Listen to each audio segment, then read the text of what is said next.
Hi, everybody. I'm Lou Kidd, Director of Career and Professional Development for Taubman College, and I'm joined here by Holly Nave, our Career Development Specialist. We would like to welcome you to our first day of our first ever January Career Intensive event. So we came up with this week because we had an opportunity this year that we don't normally have. Typically, we would be spending this time focused on our externship program, and we would be crazy busy with that. This year, because of our current coronavirus situation, we have an opportunity where our spring break was taken away, but the semester was pushed back a week. So we have this opportunity that we wanted to take advantage of to do a conference-style week jam-packed with programming to try to jumpstart this process of job and internship search. So we have many opportunities of connecting with our alumni employers to network and mentor throughout the week. And we wanted to just give this kickoff to set our intentions for the week and to think through some tips for how to make the most of it. So we will start off with a couple of quick introductions from three very important people in our school: McLean Clutter, Joe Grangs, and Julia Broadway. Well, thanks, Lou, and hello, everyone. So first, I just want to extend the architecture program's thanks to Lou and Holly.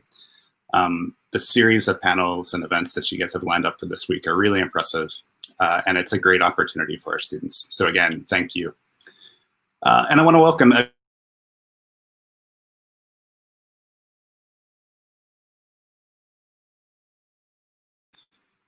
we often cite really this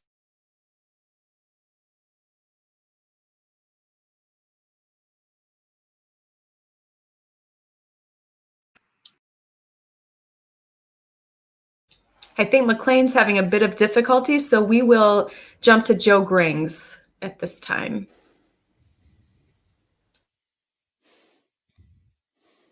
Greetings, everybody. I'm really glad that we can come together like this, professionals, students, alums, and it makes me think, as the program chair for urban planning, one of the most fulfilling things that I get to experience in my job is to hear back from our graduates and to hear about how quickly they step into leadership roles and how fulfilled they are in pursuing this profession of planning. And it makes me think about our role as a professional program. It makes us a little bit different than many other fields of study on this world-class university campus, because we are, it's imperative that we're not just thinkers, but we're also doers. That is, that we have to think through the problems of the day, but that we have to also take some action in order to improve the world that we're in. And so this connection, this coming together of professionals, students, and alums marks sort of a special moment. And I'm just really pleased that our college is able to extend this really exciting set of programs for the rest of the week. So welcome, everybody. It's really great to see you. I'll probably pop in once in a while during the week to say hello. So I'll turn things back over to Julia. Thanks so much to Holly and Lou for setting this up this week. Good morning, everyone. For those of you I don't know, my name is Julia Broadway. I'm the Director of Development here at Taubman College. My responsibility at the college is to help keep our alumni connected to Taubman once they graduate and go out into the world.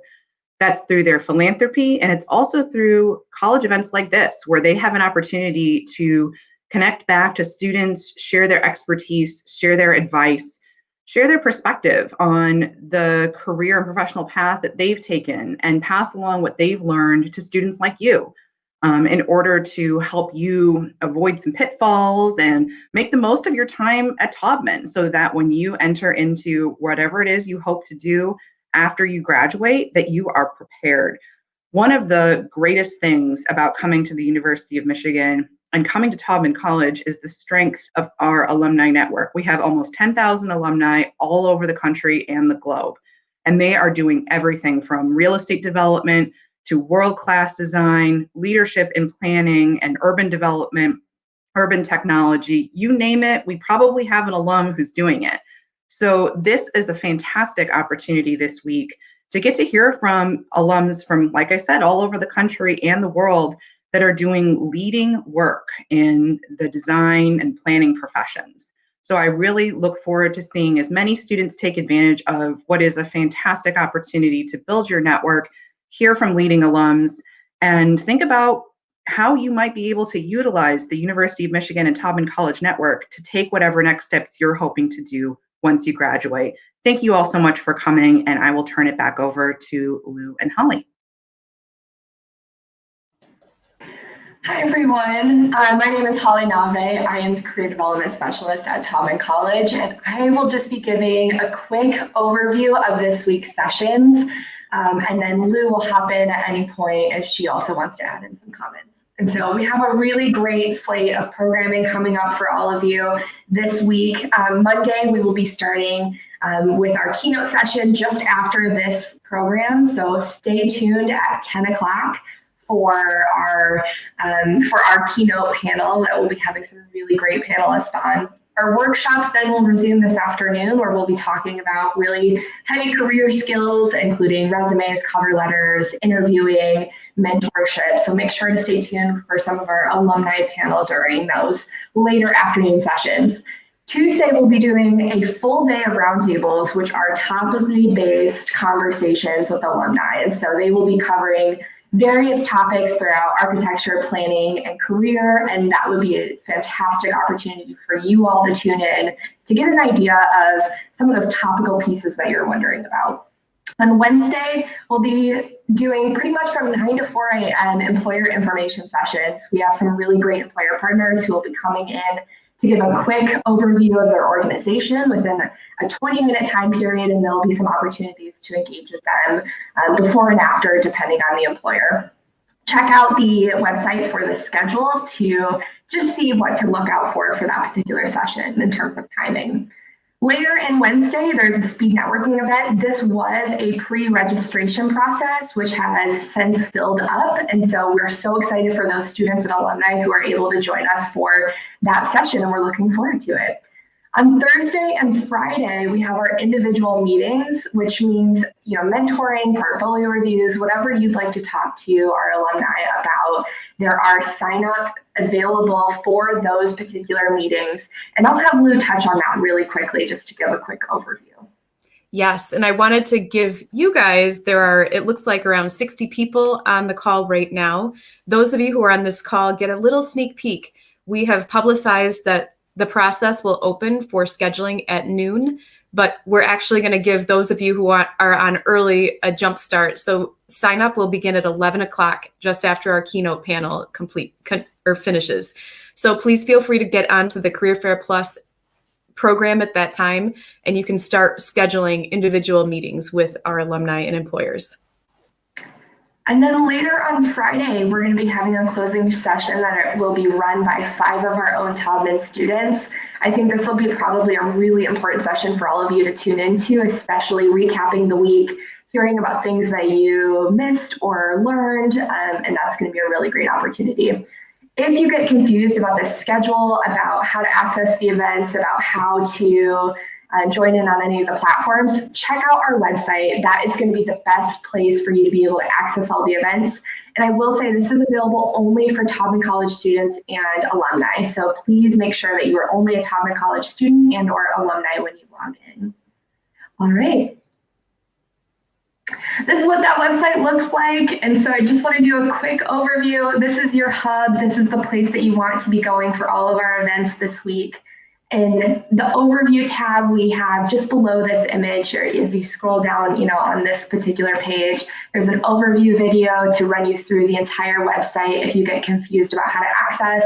And then each day's events are available through each one of those tabs. So we want to leave you with some really great tips going into the week just to get started and get you engaged really early on. So as you're thinking about joining conversations, joining all of these panels, be sure to watch some of our pre-recorded sessions in order to get really engaged in the content prior to the alumni joining us. And that will be for our 3 sessions later today. There are pre-workshop videos that are linked right next to each one of those workshops that you'll be able to watch ahead of time to really get the baseline knowledge before going in and asking your deeper questions and deeper information to those panelists that will be joining us. The other thing about engaging is that we want to make sure that you're doing so in a really effective way, especially for our roundtables and some of our later events this week that will be hosted through Zoom meetings. Have your camera on, pay attention to your background, your presence, your appearance. That is going to be so important just in terms of those first impressions, which are oddly strange this year, being completely virtual as opposed to your externship process, which you would have made an in-person impression. So make sure to just really pay attention to that. Go ahead, Lou. Yeah, and I wanted to jump in here. If you could do us a favor, we've all seen what we get this year for pictures. So we get pictures of squares on a screen, right, for any event that we do, which is not overly fun and engaging. We would love it if you could take some pictures of your setup this week. So take a picture of the screens that you're watching on. If you have the workplace mullet type idea going on with looking professional on top and jeans on the bottom, take a selfie of yourself with the screen. We would love to see how you guys are engaging with this and have some more fun pictures. Obviously, they need to be appropriate, but anything that you take that you'd want to share, feel free to email it to us so that we have some different, more fun and engaging pictures of what this event truly was for you and not just squares on a screen. We love to have a little bit of fun in our office. So have a little bit of fun with us by submitting those. I think it's a really cool, fun idea to do in a very strange time. Mm-hmm. All right, and then I'm going to move really quickly through the last bit of this this particular slide. Have thoughtful questions for some of our panelists and alumni, which means logging into this website, looking to see who's coming, what they're presenting on, do your research ahead of time to really provide some of those thoughtful questions. You will be able to pre-submit questions. It's linked in every page of the website at the very bottom, and you'll be able to pre-submit those for any questions that you have for those alumni ahead of time. So please be sure to do that. And then make sure you're active in the chat or the conversation. So as you have an opportunity to unmute yourself, as you have an opportunity to submit a question or a comment in the chat box, make sure to do that. Your presence in the Zoom call is however much you put into it. So be present, be aware, and you will get as much out of it as you put into it. Have your materials ready. I know that we've been sending out a ton of prep videos and things to really prepare yourself. Have those materials ready for any notes as you learn things from panelists. So let's say we have our resume and cover letter and portfolio session coming up this afternoon at 12:30, and you learn something new from a panelist. Have your materials up so you're able to make notes on your own materials, to make changes, to go back to, review, edit. And then just throughout, as you hear, advice from alumni and panelists, it's always good to have a working, active document that you're taking notes on during this whole session. You'll learn so much information from this week. You may not be able to retain all of it at the beginning, but as long as you can leave notes for yourself, you can go back and make some of those changes. I will also say we are recording a good number of our presentations throughout this week. So if you miss something or it passes by you, it's good to take notes first, but you should be able to go back to a lot of the sessions and view the recordings afterwards as well. The last piece is really this tell me about yourself elevator pitch that we want you to have prepared before you go into sessions. That's a really quick, 30-second, sometimes less depending on some of these Zoom calls. Quick, spiel about yourself, about what you're going to be doing, just in case you get an opportunity if a panel asks you, oh, that's a great question, who are you? And that way you can hop in and say, here's who I am, this is what I'm studying, this is what I'm looking out for in terms of, this week of programming or my career, and have that quick spiel ready and prepared for you to be able to say in any of the panels that come up. Lou, any other notes on tips for engaging before I move on to our last slide? I think just the one thing I would add here, as you're preparing your questions, please keep in mind what the timing is. So if you're coming up with questions for an event several hours away, feel free to submit them through the website. But if you're looking at it a half hour before the panel starts, you might want to consider holding that and submitting it during the panel, because we have a lot of events going on. So we may not think to go back just as the panel is starting to look for that question. So just be thinking about that time-wise, that we have a lot of events this week, and we would love to have you save them for the chat if it's really close to the event. And always, if you don't hear your question come up during the actual event, be engaged during the session and make sure to submit that question in the actual chat for the session. Okay, I'm going to move on to our, the piece that Lou and I are always pushing to all of you, which is following up. You're going to be meeting so many people during this week, more than you probably would have during your externship process. Mm-hmm. And this is an incredible opportunity to really forge connections and relationship with some of our great panelists and alumni volunteers that will be engaging in different ways throughout the week. Following up is going to be such an important part of this process for you. And we want to make sure that you're not just engaging now, but you're engaging after this week. So I'll give you a few tips here to just think about when it comes to following up that I think will be helpful as you move forward in your job search process, in your internship process, and generally in your networking process. So as we're thinking about some of the conversations you'll have throughout the panelists, throughout the panels and the Q&A, and even some of our later events, some of those folks are signed up for our individual meeting slots later on in the week. So if you have a really great, question you want to ask individually to a panelist that might have one of those later sessions, make sure to sign up with them and continue your conversation from the panel into an individual meeting later on this week. It's a great opportunity for one-on-one conversation. And again, you all have a sneak peek to be able to register for some of those a bit early. For the general population, those will be available at noon starting today. And then when it comes to connecting, anyone that you've had a conversation with or that you've seen on a panel, connect with them on LinkedIn. Be sure to engage with them intentionally and maintain some of those connections. LinkedIn is a great platform to be able to constantly stay in touch with people from a professional lens. And that is going to be, every single one of our panelists are on LinkedIn. That's going to be a great opportunity for you to be able to connect with them. When it comes to LinkedIn, I will also say it's a great resource to be able to utilize. Hey, I'm participating in the January Career Intensive Week, and to be able to post, tips of advice that you've learned, or, things that you want to continue to advertise. Maybe it's a project that you've worked on. Utilize this social platform to really gain traction and really continue to evolve your social profile in that way. And then, go ahead, Lou. Real quickly, that we talk about a lot with LinkedIn too.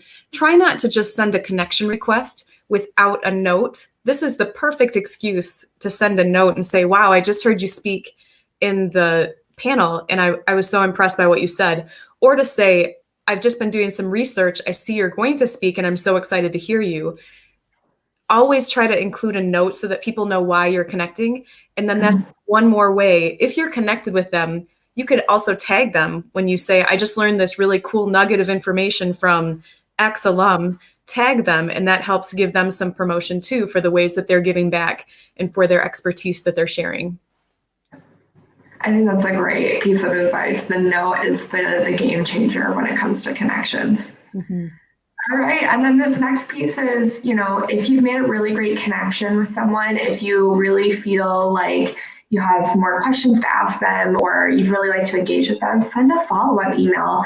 Don't just leave it for social, connect with them individually. Some of our panelists will be choosing to submit their emails via the chat throughout the week. Some of them won't, but some of them will. And so that's a really great opportunity for you to be able to connect individually with them by sending a follow-up email. Hey, this is an additional question that I had for you that we didn't really have time to answer in our panel. Would you be willing to sit down with me for 15 minutes and have a phone call about it? Or would you be able to answer this over email so that I can, just engage with them further in that process? So follow-up emails will be really important for that one-on-one connection outside of the individual meetings for the week. There's also an opportunity that some of these folks, especially for some of our employer partners, will have jobs and internships available. And so as you're getting to know the employers, as you're getting to know our panelists and more about their information, about their workplace, about the culture within their organization, those are all really great tools to be able to say, you know what, I'm really interested in an opportunity here, and then go through the process of applying for jobs and internships. We have an entire job board just for Taubman College on the Taubman College Career Network, which you all have access to as students and alumni. And there is a full job board posted there. Our alumni will post directly to that job board. Lou and I will post any opportunities that get sent our way. But beyond that, find those opportunities. If a panelist has directed you to a specific site, or an employer has directed you towards a specific site, make sure to apply for those opportunities, especially with the things that you've learned throughout the week, and be able to engage and incorporate some of the advice that had happened earlier in some of our sessions. All right, and then the last piece is stay in touch. This is going to be really important for you to maintain relationships.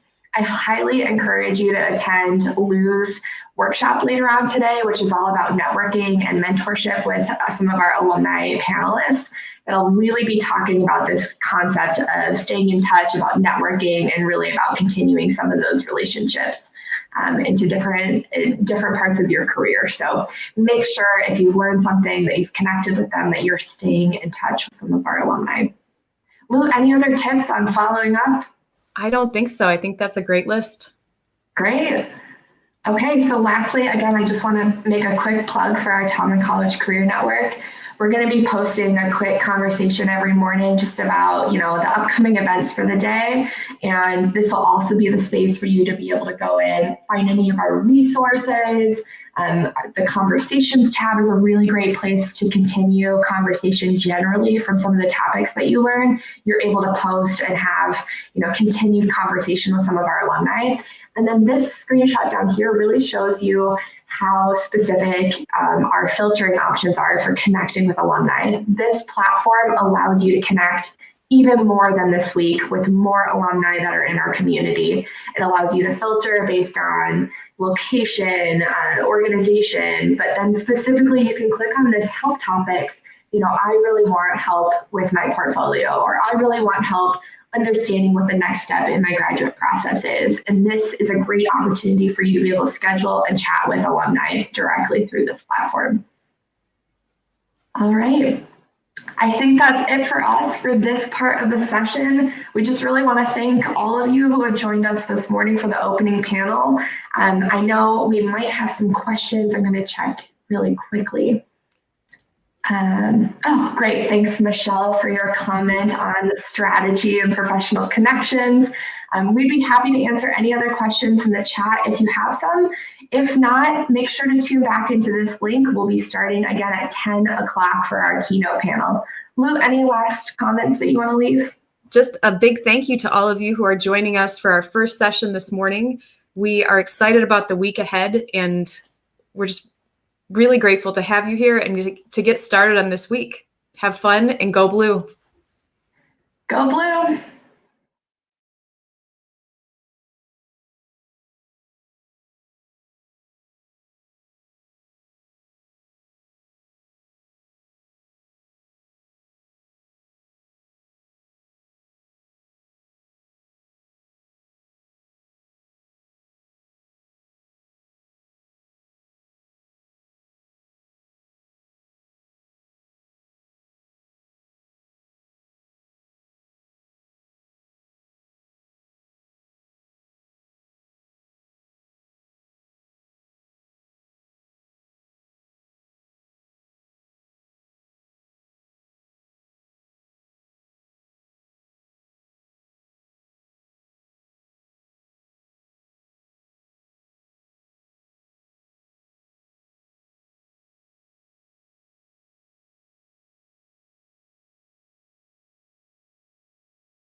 Hello and welcome, everyone. This is the first, or maybe not the first, we did an overview this morning, but this is our keynote address for our January Career Intensive series, focused on navigating your career through intention, roadblocks, and change.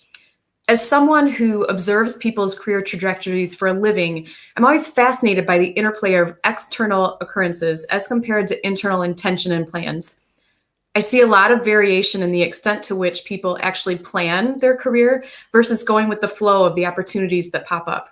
This week is an opportunity for our students and recent graduates to intentionally work on their path, but it's also an opportunity to take advantage of some chance encounters and maybe even to find value in some roadblocks, past and present. Today, we are joined by Dennis Johnson, Mike Lydon, and Jessica Toll to kick off this conversation.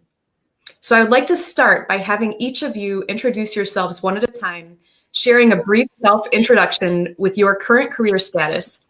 How does your current situation match what you had planned when you left Taubman College? So alphabetically, Dennis, if you want to get us kicked off, that would be fabulous. Thank you so much. Good morning, everyone. Good morning, Lewis. Great to see you all. My name is Dr. Dennis Johnson.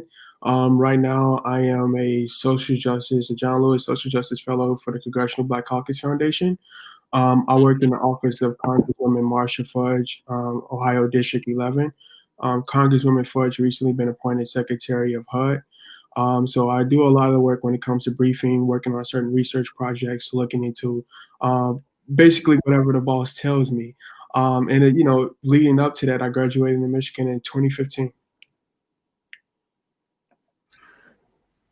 Great. We can move on to Mike. Hi, everyone. Good morning. I'm Mike Lydon, and I'm principal and co-founder of Street Plans. We're an urban planning, design, what I call a research advocacy firm. And we're based in Miami and New York City, and I run our New York City office. And our work focuses a lot on kind of the intersection between urban design, transportation, and public space. Then we work with clients all over the US and even further afield, clients abroad. And I'd say that as it relates to my experience at Taubman, which now feels like many years ago, I always felt very self-directed and motivated by my passions. And what I'm doing now really does kind of sync up with what I thought I would be doing at this stage of my life in terms of running a consulting firm. But I always thought that I would start it around my late 30s, not my late 20s. So it was kind of a surprise to me that this opportunity, many years ago, came up for me to kind of jump ship from an urban design firm I was with and to move forward with really seeing through my passions and being excited about working with communities to deliver change. So I guess it's consistent, but the path I took to get here came a little bit sooner than I would have hoped and expected. And Jessica. Good morning, everyone. My name is Jessica Toll, and I am a principal vice president with ASD Sky in Atlanta. And we are an architecture, interior design, graphics, and landscape architecture firm. I would say that, and my role is director of business development. So my job is to find us clients, and I'm not on the traditional design side anymore. And I would say that is probably what was kind of the most, I couldn't necessarily say that when I graduated in 2005 with my bachelor's that this is where I would be 16 years later. I can tell you, though, similar to Mike, that there were definitely aspects of my education, both in undergrad and grad school, where I realized that, what I was most passionate about related to design was talking about design and relating to people and relating design to people. And so I think that this has been, again, kind of similar to Mike, that, the way in which I got to where I am today was not necessarily a path that I would have been able to anticipate. But I am extremely happy with where I'm at. And it is definitely, what was meant to be for me. And I look forward to talking about it all more. Wonderful. So as you think about your careers, we're going to start off with some questions that we had planned ahead of time and then feed in questions that we get throughout the morning or during this 45 minutes. As you think back to your careers, what has been the thing that you have done intentionally up to this point that has been the most helpful to how you got where you are now? And you can all jump in at whatever point. Follow my heart. Honestly, I had intentions when I was younger to follow the money, but I was like in positions in which I felt like I wasn't happy, or I wasn't making the impact that I wanted to make. And whenever I followed my heart, I always feel like I was happy in that everything happened for a reason, even if it was something that I didn't want to go with, but I trusted my heart. Um, I'll also say not following the traditional path. I'm not gonna lie. When I was in Michigan, it was just consumed with urban planning that when I left, I was like, I'm not going back to urban planning because I needed a break from it. However, my research was dealing with the intersection of public education and urban planning. In other words, led me right back to urban planning. And I started looking at things in education, specifically K through 12, trying to figure out how do we establish pipelines to increase community development. And those pipelines are really linked right back to planning. So it just, things happen for a reason. And again, I would say always follow your heart. Mm-hmm. Great advice. I would say for me, it was take advantage of the opportunities that present themselves. I think that a lot of times, that's how you kind of take a non-traditional path and utilize, this amazing education and background that we have, but recognize what's presented to you, and then how can you kind of take that further and do something with that. Yeah, I would probably just share it's a combination of the two between Dennis and Jessica. That certainly my passions and interests have really informed all the things I've done in my schooling, education, and career, of course. But then being very intentional about starting a company that I wanted to build that reflected those values and those interests, and pursuing that was certainly really key, I think, to my happiness and to just the success of the work that we've done, is just really being so motivated and excited about the work that we undertake at the firm. It'd be tough to get up every day and not be excited to go to work and excited about the kinds of challenges that we're dealing with and working on with collaborators and communities around the country. Mm-hmm. So thinking about challenges that aren't necessarily your work challenges that are fun and exciting, what are some of the roadblocks that each of you have hit along the way that adjusted your path, maybe, or that pushed you into a direction that you didn't necessarily start off thinking about? I'll jump in. I mean, I think for me, it's starting out an urban design firm in Miami. I was really working on exciting large-scale projects, but I also kind of got to see the underbelly or the inside of the planning industry and the consulting industry, and how talking to the same kinds of folks in the same types of ways over and over and over wasn't really yielding a inclusive result in terms of where the policy was going or these plans were going. And so I was really motivated by that to kind of think about where there are opportunities and methods that could be used to reach people more broadly. And of course, I think being, particularly at that point, an impatient person, wanting to see positive change with communities on the ground very quickly. And so it became very apparent to me that we had to think about merging both professional discipline, but also advocacy and activism, and how those two can inform each other. And then when we work in communities, it's really a whole ecosystem of that, right? It's people who live every day in communities and don't think about urban planning or design or architecture issues, but are impacted and affected by them. And it's, the professional side of things, really thinking how we use methods and take on projects in a way that would really yield much faster and more positive and inclusive results. And so that kind of led me down this path of street plans and the work that we would do around the transportation and public space side of things. Mm-hmm. And I think for me, on the, I think it was really just, in some ways, what Mike had alluded to, just of, starting on this journey, kind of in your late 20s, I think that there's a point, when you graduate at 22, you've been in the industry for a handful of years, and you kind of wonder, is this it? Is this what I'm going to now be doing for the next 20 or 30 years? And is this really what I want to be doing? Am I really having the impact and kind of leading with purpose in a way that I, thought that this profession would lead to, and things like that. And so I would say kind of in my mid to late 20s, I was definitely kind of questioning a lot of that, of wondering, like, I don't know if I actually want to do this, exactly what I'm doing day in and day out for the next 20 or 30 years. And so I think I started to kind of have a lot of those thoughts. I didn't really do anything specific to address that myself, but I was then afforded an opportunity, which was to take over the role of business development at my firm at 28. And I figured I could always go back to architecture. No one could take it away from me. I was about to be registered. And so that is, to me, the example of taking advantage of an opportunity that presents itself. And so, again, it's been fruitful for all involved, and it's been just, it's allowed me to lead with passion and purpose and everything else as well.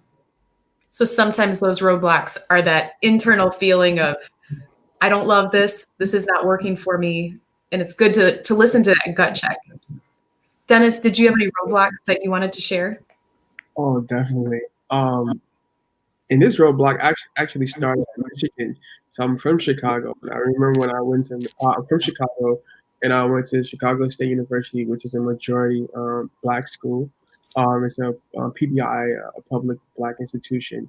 And I went to Michigan, which is definitely not a PBI. And I was like, whoa, it's a culture shock for a second. And also planning is that field in which it's probably the most powerful department in the city, but no one knows who they are, what they do, and even where they're located. And it's also, it's dominated by majority white people in reference to the planning firms and departments and things like that I've been in. So when I went to planning, I came with a social justice lens. I was looking to make an impact and create some change systemically to end. I was trying to end like systemic and structural oppression in my community on the south side of Chicago. And, when I first went to school and I was listening to the curriculum, I was like, oh, this isn't for me. I was like, the teachers don't get it. There's not enough people of color in the room. But, and, it was kind of hard, I'm not going to lie. It was roadblock after roadblock. But I think that I'm not sure if Professor Etienne Harley is there. Like June Thomas, and a bunch of Dick Norton, I'll tell them how I feel, and they would hear my views, on certain lessons, or just how I felt about certain topics, or even when we would debate or discuss certain situations in the classroom. And, this roadblock turned into an opportunity because they was able to hear me. And, we were able to build some pipelines and some programs out of that increased the diversity within the school. But also with that, because the field of urban planning was just dominated by white people who did not understand or come from the communities in which they were planning, it was something that I didn't want to be a part of. Though I set and I started the program with the intention to be a part of it. However, now my goal is to, no matter where I'm at, again, that roadblock comes back up because it's like, okay, how can you do things that's equitable? How can you do things through a social justice lens? How can you leave the world a better place than it was yesterday or even when you leave? And, it always, you have to question your morals. And it's not just with the opportunity I have now, but just with opportunities I have in the past. Am I doing this for the right reason? Am I helping my community? Will, kids of color, will women feel better? After this decision I made, will opportunities be better? And that roadblock comes up a lot, especially considering now with the climate and stuff. So it's just like, something that, I have to just, honestly, I have to tell myself, maybe I don't see the short-term solution or the short-term benefit, equitable benefit, but maybe it will come around in the future in the long run. So that's the goal. Great. So as we think about those opportunities, because roadblocks usually do have opportunities in them, it's just a matter of trying to reframe it in our heads and figure out what the opportunity is when sometimes the roadblock feels too big to take on. What are some of the chance connections or chance opportunities that have helped in each of your careers or your life in the way you think about your career?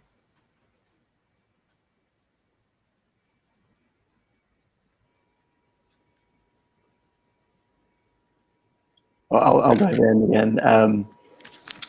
I think for me, I can't disassociate where I am today from the very first externship I had at Michigan via the Taubman program. So being allowed and able to go to Miami, where I wound up working after school, was a really critical way for me to get the foot in the door at a firm that I had up until that point and always wanted to work for, and set me on the path to do that after I graduated. So that was like this really critical moment of making that connection and finding that opportunity, and then basically from there building over 2.5 years, a lot of learning, and then like Jessica, perhaps I got exposure to business development in the first couple of years, and so it started to allow me to make some connections with other people who were creating projects around the country and building a network, and then understanding how business development works from a consulting side of things, and then at least having that behind me and feeling confident that I could then leap into our own work at Street Plans, which was started by just me at the time, and then took on a partner very shortly thereafter, where that confidence had kind of been built, and a lot of those connections, not just in Miami but across the country, had been built, so that I was able to rely upon that network in the very early days, which were extremely challenging. To start a company when you're that young and that inexperienced. But also understanding that I had faith in what we were doing and where I wanted to go, and that I could rely on some of those connections to collaborate with. And that's what turned out to be true. And I think about some of those first couple of years and the people who brought us on to projects, even if for a small role, and how critical that was for me to survive and to kind of build up this portfolio and even steadily more and more connections across the field. So you kind of realize those first early connections you can make in your career that are so critical and important to set you on this path, and it's hard to understand where you'd be without taking those leaps and making those connections. So I think it's the important lesson there is, as you're leaving school or when you're in school, really pay attention to those and follow through with those connections that you are able to make, and give back, and of course, and take the opportunities, but then give back and make those opportunities for other people as you advance in your career. Absolutely. I would, I would definitely kind of further a number of those, and I think that follow-up is really important. And I think within the context of that as well, and in the context of the give and take, I think as much as you can be a resource to other people, really just be just build that relationship. And our relationships are kind of our most important, are more important a lot of times than what you know. I mean, it's about and it's not who you know in some way that you can use people. It's about again, meaningful, genuine, authentic relationships, and ultimately that's what will help you build your career and get further in your career.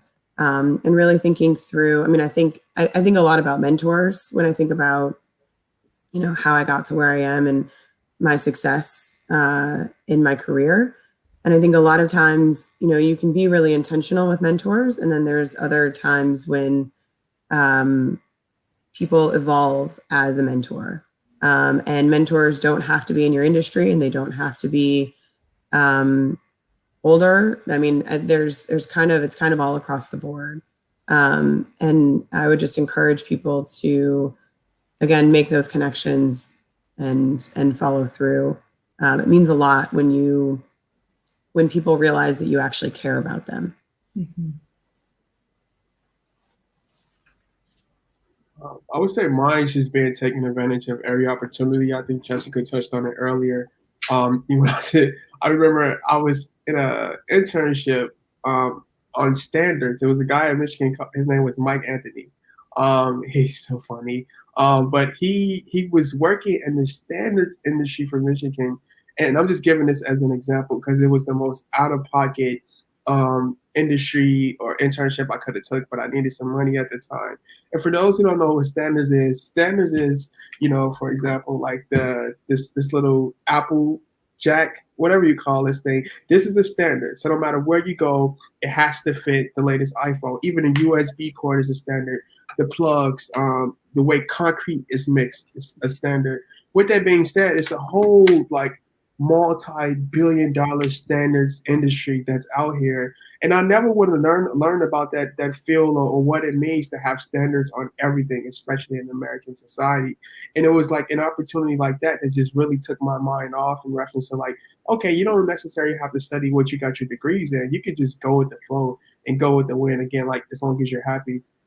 And with that being said, it's just I've come across some great opportunities. I've been in some great places, surrounded by people who don't work in the field I work in.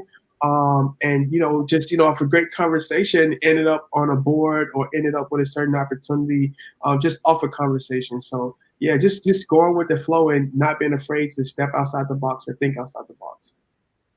Awesome. All right. So we have been in a pretty challenging year. So COVID, racial justice, now some political challenges. What opportunities? I mean, it's been tough, and there's no denying that a lot of this is, there are roadblocks. It's a huge cloud over us.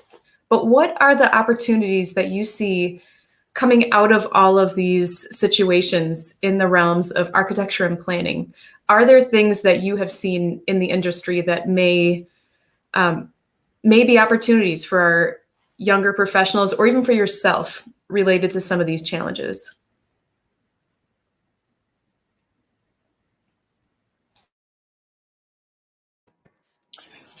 Oh, I was just going to say I would piggyback a little bit on what Dr. Dennis said, but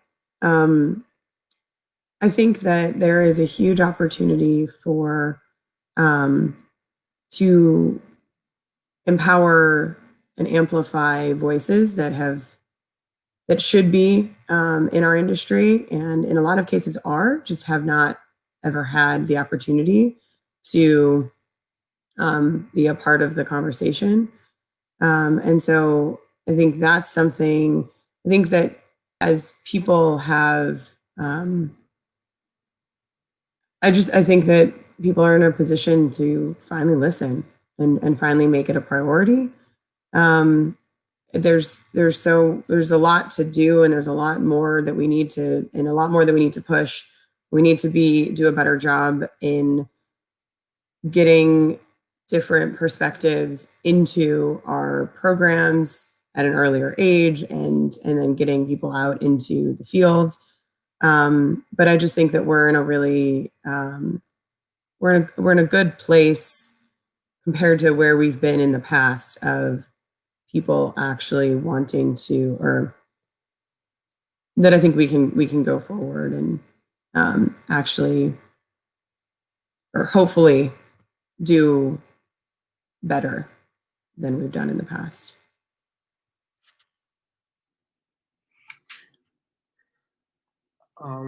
That's a great question, Lou. I just got back from Washington last night, and I've been there for a week. And I was there, me and my spouse was there doing some stuff, and we were there doing the Capitol coup, whatever you want to call it. And when we were at the Capitol, when we were watching them doing what they were doing, I was like, man, we ain't really come as far as we thought we've actually came.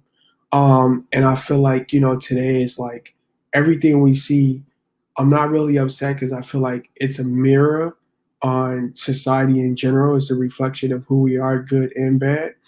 And it just, it really caused me to just really analyze everything. And when I say everything, it's like, every privilege I have, every opportunity I have, every room I'm in to be able to speak up and do certain things. In other words, it put an extra responsibility on me that I feel like I didn't have before, even though I always have that issue with sleeping at night because I'm thinking about did I do enough and things like that. with that being said, when I think about planning, I don't know if we are doing enough. Like, it's still an issue with diversity. That's been here before I went to school and will be here probably after I leave. And I don't really see a major push to diversify that field.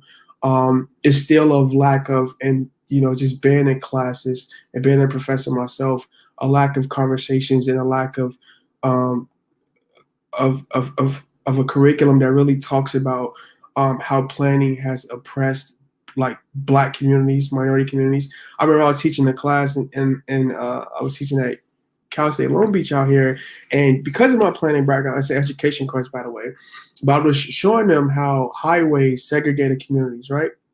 No one talks about that, and they were shocked, and I was like, no one else at the university was talking about something like that, and it's things like that these are monuments that can never be replaced, that will continue for I don't know how long, to segregate communities and maintain, the status quo.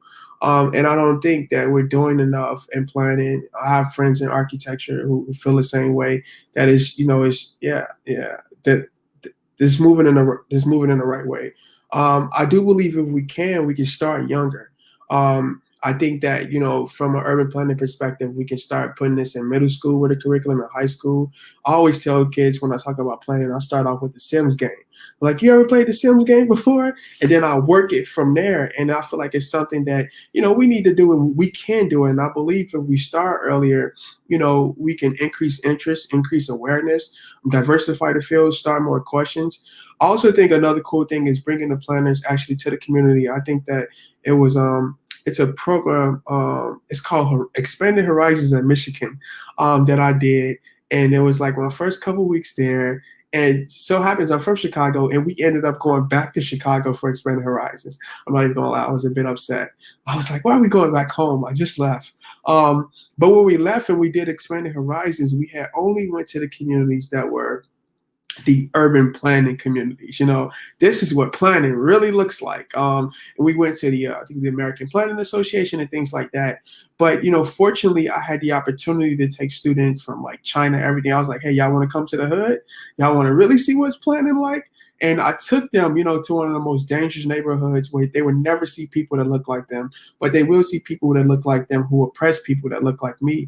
And, we were able to have some conversations that we were not able to have before. They were able to see some things that hopefully help them, make better decisions today. And I think, even with field trips and activities like that, we have to bring those topics in the room, whether it's the classroom or whether it's a board meeting, or, if it's a community meeting, and just really listen to what's going on and make a better change. I mean, in the long run, we won't hurt ourselves by helping someone else out. So I hope that answers your question. I know it's kind of everywhere, but I was trying to touch on all the little points. Yes, it was beautiful. And I really hope that our next Expanded Horizon chairs are on this call. This year, Expanded Horizons did a virtual Expanded Horizons, but that's a great point to think about as they're planning, not to go the easy places. And we tend to talk a lot about where are our alums in the cities that they go to, but that's just one more place that we can go deeper. Mike, did you want to add on for that question? Yeah, sure. And of course, it's a really big and challenging question. I feel like every month this year has brought some successional, gut check or punch to the stomach of America. So it's been, to Dennis's point, eye-opening that collectively as a society, we have not come as far as we need to come. And when you operate in kind of the very white and liberal planning space, you can kind of be shielded from that reality in a way that I think was laid bare starting in March and April. I'm in New York City, and so we were part of this, very first wave, and it was devastating to New York. And you started to see the maps come out. You started to see where are these cases rising the fastest, who is contracting COVID, what are those communities like? And you saw is very clearly the same groups of people who are disadvantaged, have been historically oppressed, that live closest to highways, that segregated their communities. All that data was laid bare in front of us. And like, what do you do about that, right? What can you do?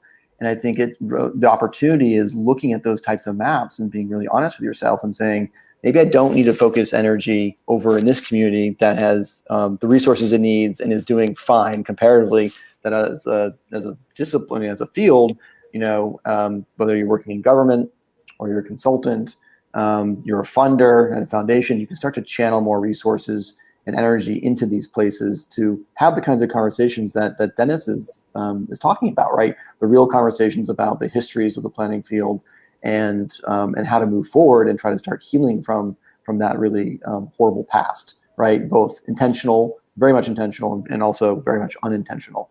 So I think the opportunity now is to think about how partnerships can be built, how communities can be supported, and things that have been done historically that have been unjust in the past can be righted moving forward. And that's incremental work, right? That's the work that I think a lot of us think we've been doing for a long time. It's got to get sharper and more focused than it has been. And COVID has laid that, more bare to me than anything else I've experienced in my career. So it's really been another eye-opening moment. And so transportation, the work that we do, if you're into transportation planning, those are really big sources of federal dollars down to state dollars and local dollars.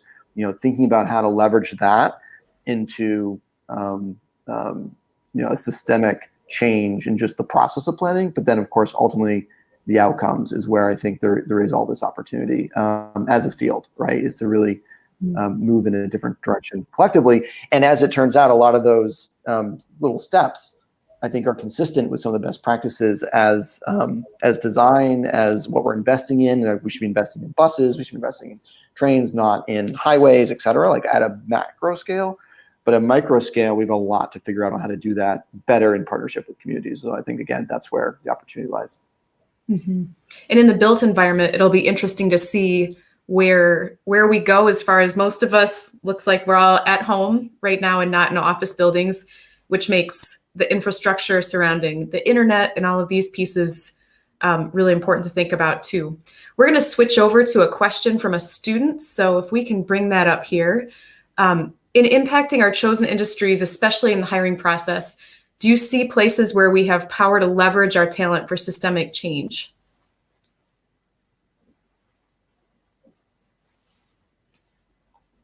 So I definitely do. And I think that it's critical that we do. I think that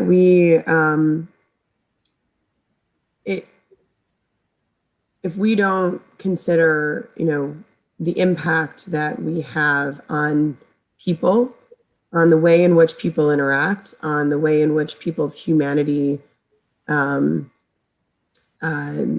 is experienced, then we shouldn't be doing what we're doing. We shouldn't be architects. We shouldn't be planners. We should be doing something else, because we influence, everyone's daily life, whether or not they realize that they're being influenced by the built environment. And so I think we have to have a charge to do more, to do better. And similar to, a lot of the comments that have been made, we have to start earlier. We have to get people to understand, what it is that we do and why it's important, and hopefully get people excited across all cultures and races and everything, to get different perspectives in our profession. And I think we also need to figure out a way to change the metrics around success. So it's not just about financial gain. It has to be about well-being. It has to be about humanity, and ways in which, that, I guess gets monetized in some form that, because that is our capitalist society. But I think just the straight monetary success will not end up producing the results that I think we should want as a society and we should want as a profession. All right, and we may move right on to the next question. We have several questions that have come in here. Do you have any advice for keeping your values in focus after entering the professional world?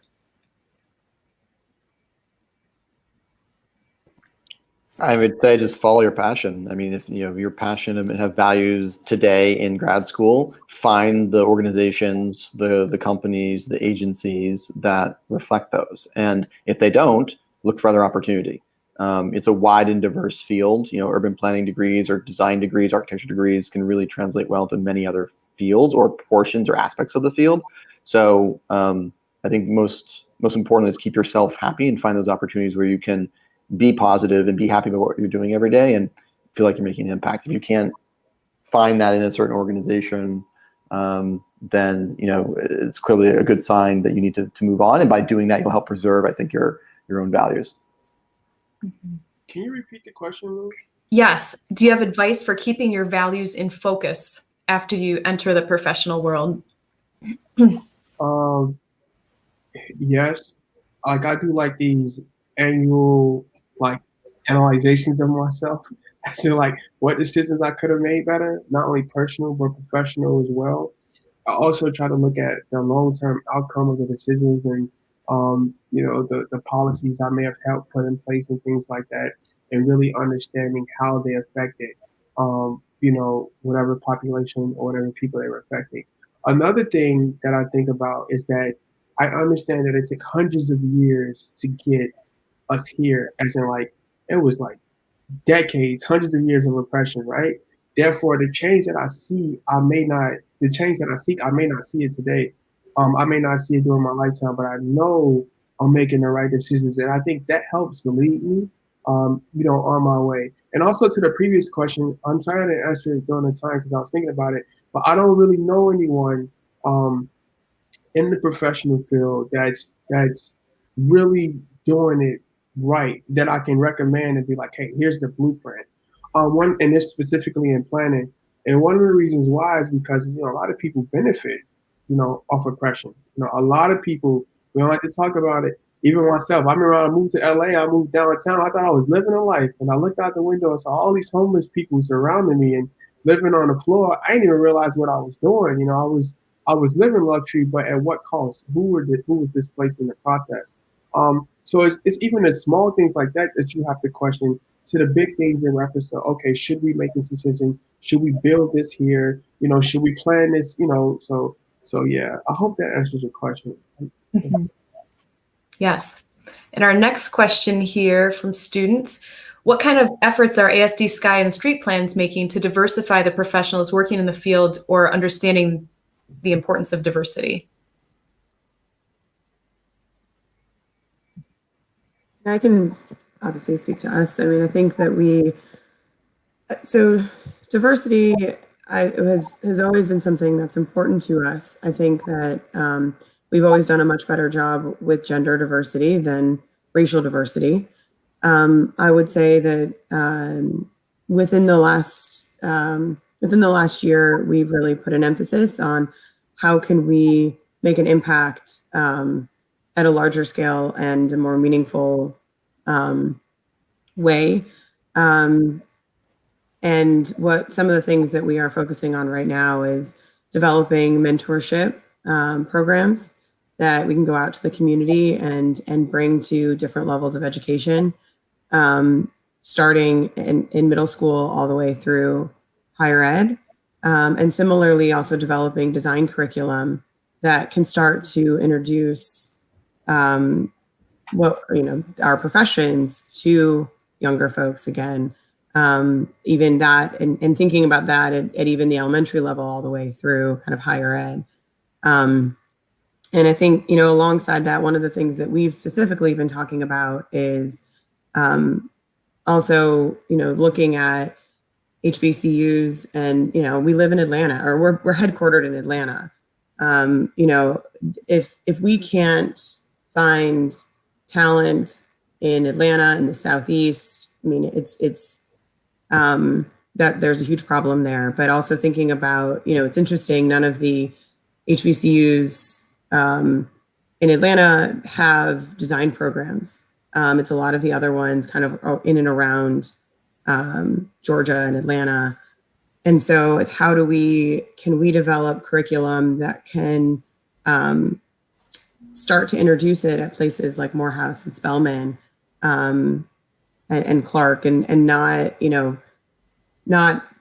just start to tie into existing curriculum that starts to kind of go further than,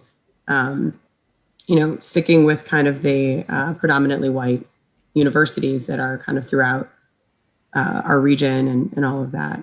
So those are just some of the things that we're focused on. Great. And I can obviously answer for street plans. So our company, which is one that I started, and obviously I am a white male, is one that is now minority owned. So my business partner now has more of a stake in the company, and that was like kind of step one for how we'd start to think about equity from the beginning. We've always looked to people with very diverse backgrounds and helped use street plans as a vehicle to give them opportunities, whether it's internships or it's in hiring practices. So I think there's 2 of us out of 7 who identify as white. We've got folks who are we've helped become citizens in our firm. We've got people from different ethnic backgrounds in our firm that I think have helped evolve our perspective on the work that we do. And it makes our work stronger in that regard. So when it comes to hiring, that's really kind of one of our main levers that we can use around equity and inclusion. I can certainly tell you that it is probably the most challenging part of our job is advertising a position, which, as a company of 7, we don't do that often because we're quite small. But we've got 3 open positions right now, and the applications just started to come in, and it kind of does, as you might expect, reflect the education side of where the field is at the moment. So becoming much more intentional about where we advertise or how we advertise can help. But if there's not that pipeline built earlier, then the people who rise up to go through college or graduate school to get those types of degrees, you just see it reflected from the very beginning. So one of the things that we try to do as much as often as well is like the mentorship that we can give to communities and the places that we work to make sure we try to connect with youth and expose them to something that's positive and that's inclusive and gives them kind of an insight or a pathway into the profession, with the hopes that that can then ultimately lead to folks who want to go to school and learn, and then hopefully not become as disenchanted, I think, as Dennis was from the first month at Michigan, and rightly so, can find more of a, from the teaching staff, from the professors to classmates to the profession, and starts to look and reflect more of all the different types of communities that we have across the United States. And I think that's a really slow roll that we have in front of us. Hopefully it can speed up, but that's going to be incremental and purposeful work that we have to engage in. And at the scale of 7 people to the scale of 700 or 7,000 in a firm, we all have a role to play in thinking about that, as Jessica mentioned. Yes. And it's definitely something that I think we see maybe somewhat less in architecture than planning, that if people don't know about the field, we're not going to increase the diversity. So continued efforts toward that are really important. We're going to do one quick final student question and then go to our final question. So really quickly, do any of you have advice about students who want to transition to a sector that doesn't match? So maybe somebody who didn't know about urban planning or wasn't in architecture to start, how would you recommend that they do a transition?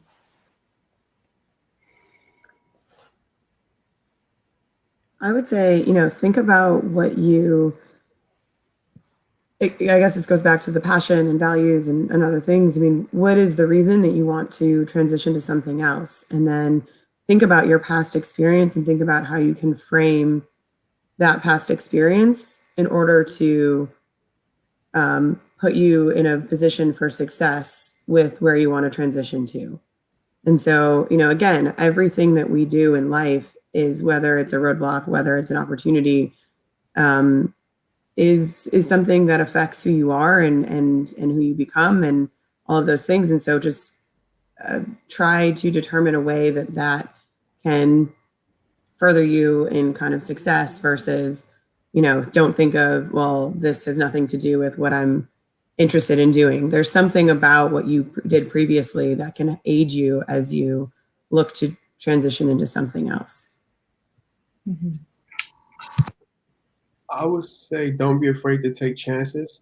I don't know if you all have responsibilities, children, or if you're young or whatever. When I was at Michigan, it was just me, my girl, and we were just like, we don't feel right. Let's switch it up. However, now I have a bit more responsibilities. I may, I don't want to say an internship, a fellowship, or something like that, just to fill it out to see if it's really for me. Do a lot of research on the field, ask people who are in the field what it's like. Just study it really, really, really well. But one of the things I just want you all to do is it doesn't hurt to take a chance. The cool thing about being in urban planning is that urban planning is very, very broad. I've worked with social workers. I worked in the field of like public health. Now, it's heavy in politics and, and policies and stuff like that. I worked with K through 12 schools, and I guarantee you every opportunity I have been able to see the benefits of my urban planning degree in it, though it's not necessarily in the field of urban planning. So please feel free to venture out and to do different things. Don't stay in one. And honestly, sometimes you need to step outside of urban planning just to see how urban planning is through a different lens, I want to say. So yeah. I'll just quickly add, I mean, that's a great point about learning and reaching out and networking and trying to get insight into a different aspect of the field or a different industry altogether. Anytime you're doing a transition, particularly if you've worked for a number of years and are then transitioning to something new, it can be tough. It can definitely be challenging. But I think finding out, what it's like, who the organizations and leaders are, and connecting with them, and trying to show that you have the aptitude, right? The skills will come sometimes later, but you've got the actual orientation. You want to learn. You're passionate. You're smart. You can adapt. And I think that's something that we try to take seriously at Street Plans, is that it's a little bit less about the actual credentials. You don't have to go to Michigan to work at Street Plans, and it's more about your kind of your passion and the way that you can fit into our culture and the way that we work, which is quite interdisciplinary, and can think about where various skill sets can be used in a diverse array of ways inside of what we do. But that could be any organization that might be looking for that. So do your networking, do your homework, and connect with people. All right, final round robin. How would the three of you recommend to our students and young alum who are on this call right now to make the most of the opportunities that they have this upcoming week, and even in their time at U of M? What do you think is most important for them to do? I'll say network. No matter where I go, I'm going to see someone who graduated from Michigan, or that M is going to be somewhere, best believe, not just in the States, but outside of the country. So please network. I never forget when I graduated Michigan a semester early, so I was the only person to graduate in my cohort. I was just working really, really hard, trying to become whatever it is I was trying to become at the time. With that being said, I didn't really plan out what I was going to do when I graduated. So when I graduated, I moved to New Haven, Connecticut. For any of you all who are familiar with planning, or just New Haven, Connecticut, New Haven was the first planning community period in the country. That little grid is still there to this day. And I was like, wow, I ended up in the planning capital. Can I get a planning job? And it was but New Haven's super small. It's the home of Yale, and it was super small. I ain't gonna lie, that was a roadblock. But I ended up finding another opportunity that was amazing again by stepping outside the box. And it's just again, you all please think outside the box. Another thing that I would encourage you all to do, and the reason why I was able to step inside the opportunity, because I was able to use my network to do so. And now I'm not trying to be how want to say it? My resume speaks for itself, but it took me a long time to get here. In addition to that, just by using your network, for those who are students now, push the professors to really talk about what's going on in society and race. My biggest issue with planners, especially just going to Michigan, we may have talked about race maybe twice. And that's because the Trayvon Martin, one of those situations probably popped up. You cannot do accurate, equitable planning without talking about race, without talking about gender. When you look at real estate, when you look at urban planning, all that stuff, period, it started out of racism. It started out of oppression. With that being said, I don't care what subject it is, you should be doing equitable lens. I don't want to hear social justice, because that word's been played out, so it's equity. But you have to really push them to talk about oppression and what has the what the field has done to hurt a certain community, because it's still going on It's still going on to this day. So please push the professors to go that route. And honestly, a lot of professors may not know how to have those difficult conversations because they may not have been professionally trained on them. But you can talk to the dean and chair and be like, hey, can we provide some professional development for those conversations that happen in class? And the reason why I'm saying, to push those that happen in class, because you all are going to go out and join all these different firms, and you can bring those topics there, and you could bring those experiences and be like, okay, this is what we learned from the past. Let's not do it again. For those who are working in the field now, really be involved in the community. When I say be involved in the community, live in the community, if you can, really try to be a part. In other words, have some type of tie to the decisions that you make. Don't just, make a decision and it doesn't affect you at all.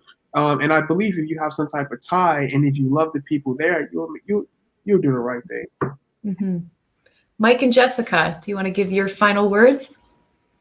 Dennis kind of just took my two main points, honestly, the network and connect with people. And then my second point was exactly that, like, get involved where you live, because one, that's to his point, I agree with that you'll make better decisions. But I think also, if you're not satisfied with some of the work that you're doing professionally, by being involved more in your community, you'll expand your network, you'll find pathways, you'll find other organizations and people doing important work. So just by volunteering or connecting to other organizations, that is really critical work, I think, for planners, is to be also engaged in the community outside of the 9-to-5 job. So just +1 on that. Awesome. I think I would just add, it's in a similar vein to a lot of what's been said, but as it relates to classes kind of outside of your requirements, I would push the envelope with those, again, to kind of expand expand kind of what you think about.